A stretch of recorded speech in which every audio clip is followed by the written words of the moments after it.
Today we've stopped, oh by the way, today is the 24th of July back home. I guess it's Pioneer Day back in Utah.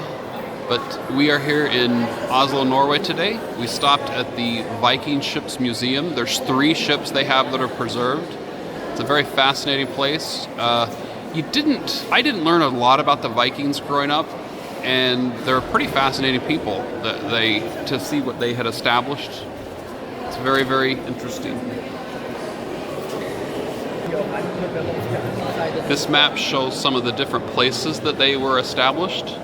Here they had established their homeland in Scandinavia, places where Norway, Sweden, and Denmark are, but they had established trade routes all the way over into Russia. In fact, the Vikings are some of the early forefathers of Russia. They had trade routes established all the way down with the Muslim world. They did a lot of raiding and pillaging of Western Europe.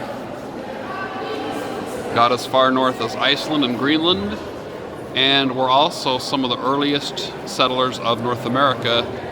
It's believed that they are the first Europeans, at least that we know of, to settle into North America, although they did not last there very long.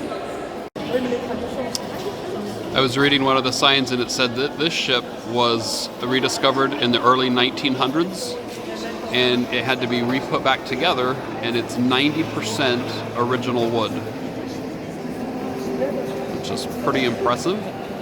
As I looked over here earlier, I was very impressed with the carvings that you see right here. All those intricate little details, that's pretty cool. I was able to climb up a small staircase and come up to get more of an aerial view. Very, very nice. This is the second ship that we were able to see. As I was reading one of the cards about it, it said that this was the largest of the 3 and would be the type that they would have taken on long voyages. They said this one would have made it as far as Iceland. And it's possible, who knows, after they were in Iceland, maybe they could have taken it even further. But the holes that you see, those are for rowing, if needed, when they weren't using sails. One of the displays they have next to the ship is 2 women that were found buried with the ship.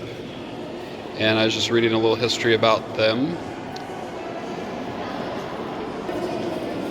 And then over on this side, this was a warrior that was found buried by the ship as well, who was killed in battle. They were able to do some forensic testing on him, tried to figure out a little bit more about how he may have lost his life. Alright, I climbed some stairs to get a little bit closer view, or an above view I should say, of looking down into the ship. You can see its mast down there in the middle. It's amazing how they were able to find these and how they were preserved long enough to be able to be restored. Alright, here we are above the 3rd ship, looking down. We just watched a video presentation a few moments ago up there on the wall that just showed different Viking raids and how they did things, and very, very impressive.